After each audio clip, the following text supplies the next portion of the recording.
अस्सलामुअलैकुम viewers, welcome to Sultana yummy food secrets. अल्लाह ताला आप सब पर अपनी रहमतों और बरकतों का नज़ूल फरमाए। आज की रेसिपी चावलों की खीर की रेसिपी है, फिरनी की रेसिपी है, मीठे की रेसिपी है। होपफुली मेरे वीवर्स को आज की ये रेसिपी बहुत पसंद आएगी। रमज़ान मुबारक का आखिरी अशरा चल रहा है, ऊपर से ईद की आमद है, तो अगर आप रमज़ान मुबारक में ये रेसिपी ट्राई करते हैं, ईद पे स्पेशल आप इसे तैयार करते हैं, तो यकीन माने आपको इस मीठे से बेहतर और कोई मीठा नज़र नहीं आएगा।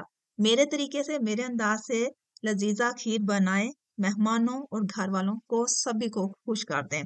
तो चलें बनाना स्टार्ट करते हैं लज़ीज़ा खीर की ये मज़ेदार सी सिंपल सी रेसिपी। तो डियर व्यूअर्स, लज़ीज़ा खीर बनाने के लिए यहाँ पे मैंने 2.5 लीटर फ्रेश दूध लिया था, जिसको मैंने ऑलरेडी 2 से 3 बॉयल दे दिए हैं। इसको मैं थोड़ा-सा बीट करूँगी ताकि इसके ऊपर जो मलाई आई हुई है ना, वो अच्छे से मिक्स हो जाए। और चूल्हा मैंने ऑन कर लिया हुआ है, आँच मैंने मीडियम कर ली है। इसको मज़ीद 1 से 2 बॉयल दूँगी और 1 से 2 बॉयल देने के बाद यहाँ पे मैंने जनाब ले लेने हैं क्रश किए हुए, ग्राइंड किए हुए चावल। यहाँ पे मैंने 1.5 प्याली चावल लिया था, जिसको मैंने धो लिया और धोने के बाद इनको मैंने मोटा-मोटा ग्राइंड कर लिया था। तो मैं ये वाली प्याली ले रही हूँ और 1.5 प्याली जो है ना तकरीबन मैं ये यूज़ कर रही हूँ, ये देखें जी। इसके साथ-साथ मैंने एग बीटर के साथ इसको बीट करते जाना है। आप चम्मच के साथ इसको बीट करते जाएँ, जितना आप इसको बीट करते जाएँगे उतना ही इसका जायका, इसका टेस्ट जो है ना एनहांस होगा। तो इसी तरीके से आपने 4 से 5 मिनट जो है ना मीडियम आँच पे इसको कुक करते जाना है। जब ये हल्की-सी गाढ़ी हो जाए ना, तो यहाँ पे मैं 1 पैकेट लज़ीज़ा खीर का शामिल कर रही हूँ। ये पैकेट शामिल करने से ये होता है कि आपको अलहदा से ज़ाफ़रान यूज़ नहीं करना पड़ेगा, इलायची यूज़ नहीं करनी पड़ेगी।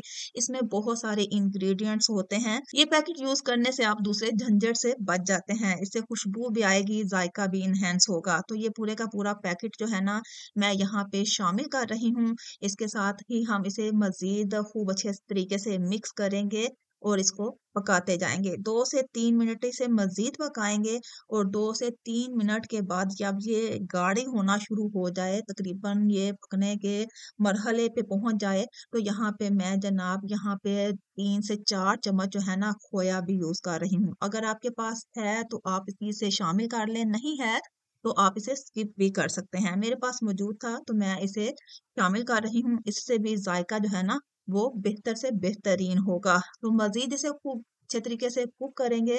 कुक करने के बाद ये देखें ज़रा, जब इस तरह की इसमें थिकनेस आ जाए हल्की-हल्की सी, तो यहाँ पे जनाब मैं शामिल करने जा रही हूँ 1 प्याली चीनी। जिस प्याली से मैंने चावल डाले थे, वो तकरीबन 1.5 प्याली मैंने क्रश किए हुए चावल यूज़ किए थे, चावलों का आटा यूज़ किया था। और यहाँ पे मैं तकरीबन 1 प्याली जो है ना, यहाँ पे शुगर ऐड कर रही हूँ। या आप टेस्ट कर लें, अगर चीनी कम है या जैसा भी आप कम या ज़्यादा मीठा लेते हैं, तो इसी हिसाब से आप जो है ना मीठा इसमें शामिल कर सकते हैं। तो मज़ीद हम इसे 3 से 4 मिनट जो है ना इसको कुक करेंगे। याद रहे कि आँच आपकी जो है ना वो मीडियम होनी चाहिए और चम्मच भी आपका प्रॉपर चलना चाहिए। जितना आप इसमें प्रॉपर चम्मच चलाते जाएँगे, उतना ही इसका टेस्ट जो है ना वो एनहांस होगा, इसका टेस्ट बेहतरीन होगा। तो ये देखें जनाब, इसकी कंसिस्टेंसी देखें, जब इस तरह की इसमें कंसिस्टेंसी आ जाए, तो जनाब इसका मतलब होता है कि हमारी फिरनी, हमारी चावलों की खीर, हमारी लज़ीज़ा खीर हो गई है तैयार। तो इसे हम ठंडा करने पे डिश आउट कर लेंगे। यहाँ पे मैंने एक प्यारा-सा बोल लिया है, तो ये खीर ठंडी करने पे हमने इसमें डिश आउट कर लेनी है। इस तरीके से आप इसकी थिकनेस देख सकते हैं, इसकी खूबसूरती देख सकते हैं।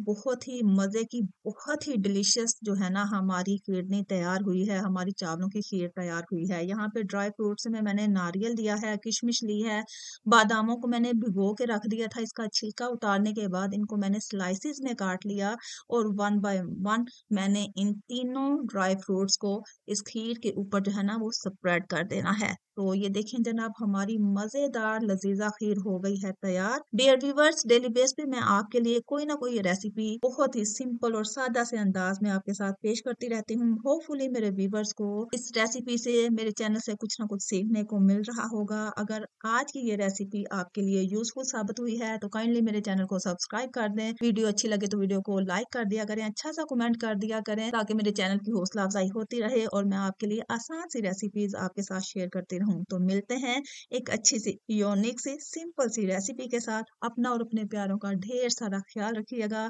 फी अमान अल्लाह।